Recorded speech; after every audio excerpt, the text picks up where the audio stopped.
Está connosco em estúdio o comentador da RTP, Ricardo Jorge Pinto. Bom dia, Ricardo. Olá, bom dia.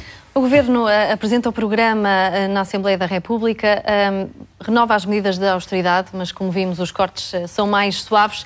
Isto obriga a esquerda a clarificar posições? A esquerda teria que clarificar posições de qualquer das maneiras. Aliás, é isso, penso eu, que estará também um pouco no cerne nesta negociação que está a acontecer de forma separada com o Bloco de Esquerda e com o Partido Comunista.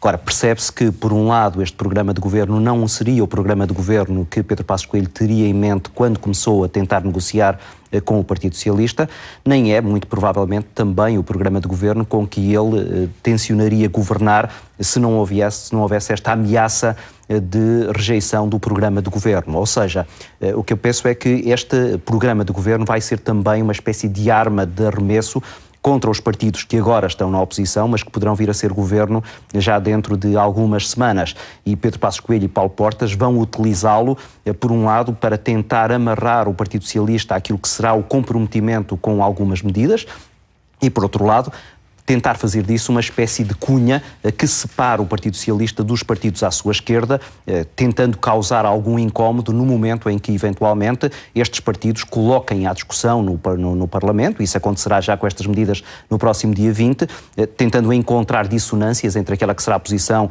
dos comunistas, dos bloquistas e dos socialistas. Portanto, eu diria que há aqui uma espécie de encenação à volta deste documento, mais verdadeiramente do que aquilo que é a substância do documento.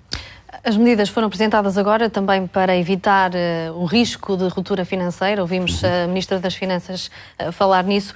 Por serem medidas extraordinárias, poderiam cair a 1 de janeiro ou não? É que há muitas divisões no que toca a esta questão, muitas divisões de opinião. Pois, eu não sou minimamente especialista nisto, já ouvi constitucionalistas a dizerem uma coisa e outros a dizerem o seu contrário, fiquei sempre na dúvida, encontrei bons argumentos para um lado e para o outro, penso que eventualmente teria que se fazer aqui alguma jurisprudência, tendo em conta a novidade da especificidade destes casos.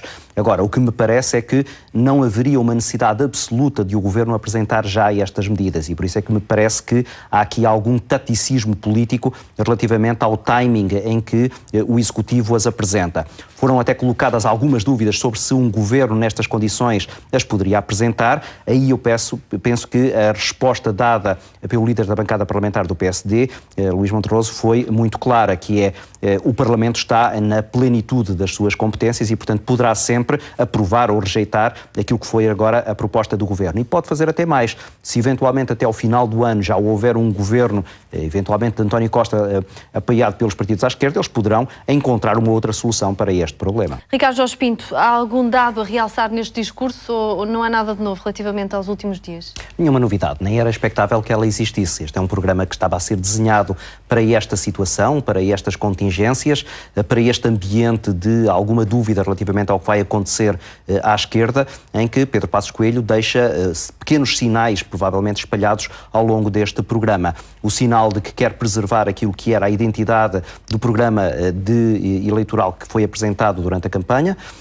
que tem de mostrar alguma abertura relativamente ao Partido Socialista, ao abandonar a questão do plafonamento das pensões, e também o sinal de que há aqui alguma flexibilidade para, num cenário eventual de apoio do Partido Socialista a este programa de governo, se possam encaixar algumas das propostas que os socialistas possam vir a colocar no Parlamento, embora me pareça que a estratégia deste programa eleitoral se inclina muito mais para aquele cenário que Pedro Passos Coelho agora aqui tentava evitar, mas que sabemos que está a pairar por cima de tudo isto, que é o cenário de haver um acordo à esquerda e de Cavaco Silva empossar António Costa como o próximo Primeiro-Ministro. Há alguma flexibilidade, Ricardo, como dizias, mas pelo que ouvimos pelas declarações de Passos Coelho, não haverá uma abertura mais alargada. É condicionada essa abertura ao Partido Socialista? Eu diria mais, é apenas cosmética, ela não existirá. Isto é, se eventualmente o Partido Socialista for obrigado a viabilizar este programa de governo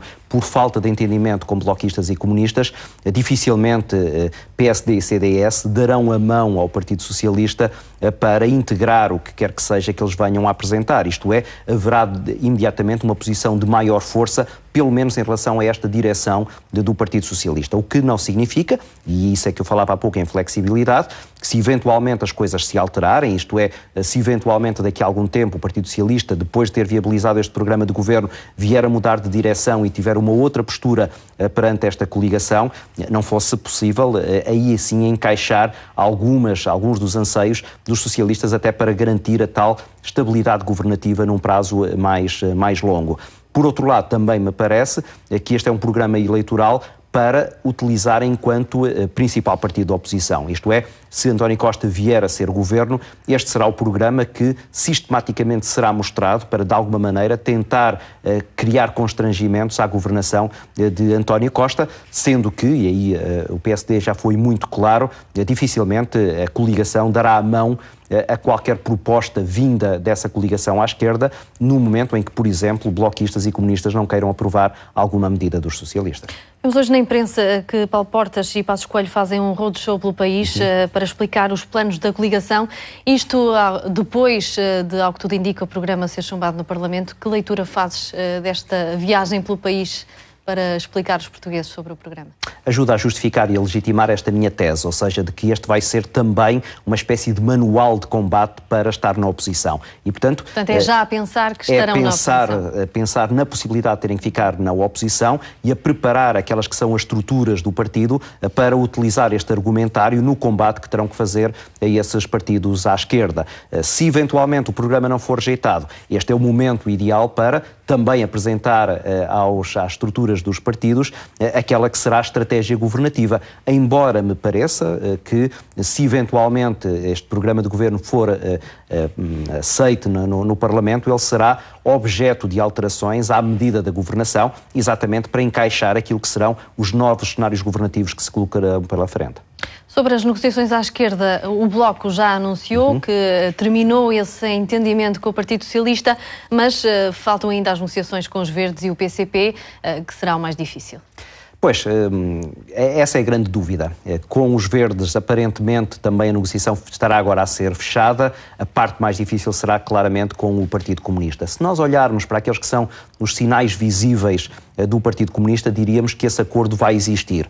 O Avante é o órgão oficial do Partido Comunista e um jornal que é levado muito a sério por quem partilha desse ideário, e o Avante era muito claro, quer no seu editorial, quer na peça de fundo sobre estas negociações, relativamente àquilo que é possibilidade iminente de haver esse acordo.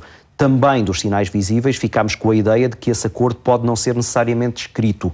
Isto é, que os comunistas continuam a insistir na ideia de que a palavra de um comunista é como um documento assinado. E eu não sei se isso será suficiente para convencer Cavaco Silva. Eu tenho a ideia de que o Presidente da República tem agora, havendo esse acordo, uma margem muito estreita. E das duas, uma, ou esse acordo é realmente muito vago e muito pouco sustentado, e aí Cavaco Silva poderá invocar essa falta de soluções concretas de governação para impulsar António Costa, indigitar António Costa e depois impulsá-lo, ou então, dificilmente, o cenário será distinto desse. Até porque o Partido Comunista, embora querendo manter a sua linha organizadora de ideias e as suas bandeiras fundamentais, sabe também que não vai querer ficar com o ónus de não viabilizar um governo que impeça esta coligação de governar. E nesse sentido, e caso haja um governo à esquerda, temos os fundadores do PS a quererem Jerónimo de Sousa e Catarina Martins no governo. Falamos neste caso de António Campos e António Arnaud. Dizem que era uma forma de distribuir as responsabilidades. Seria o cenário ideal caso houvesse esse entendimento à esquerda? É sempre um cenário mais estável, isto é, se houver figuras dos partidos e sobretudo figuras de topo dos partidos neste executivo, isso pode ser sempre uma garantia de maior coesão dentro dessa mesma coligação. De resto, olhando para o exemplo recente da coligação à direita, vimos que a presença de Paulo Portas, nomeadamente em situação de maior crise, e todos nos recordamos do verão de 2013, quando, depois de uma demissão irrevogável de Paulo Portas, ele acaba por ficar como vice-primeiro-ministro, isto é, no momento de maior tensão, os partidos da coligação ganham mais peso dentro dessa mesma coligação. sabendo que estes anos não vão ser fáceis do ponto de vista do entendimento entre estas três forças partidárias que têm muitos desentendimentos do ponto de vista programático, a presença destas figuras seria, obviamente, muito recomendável. Não sei se ela será possível, nomeadamente relativamente ao Partido Comunista. O Partido Comunista é, pela sua própria configuração, um partido que não é, eu não diria avesso ao poder, mas tem mais resistências na integração de corpos executivos, sobretudo quando percebe que há cedências sobre as quais tem que manter alguma distância. E, portanto, eu diria que esse seria o cenário ideal para António Costa governar com maior estabilidade. Pode ser também um nível de constrangimento que, eventualmente, o secretário-geral do Partido Socialista neste momento não queira assumir, exatamente para dar alguma margem de manobra ao Partido Comunista perante as dificuldades em, exatamente, os comunistas assumirem este acordo com os socialistas.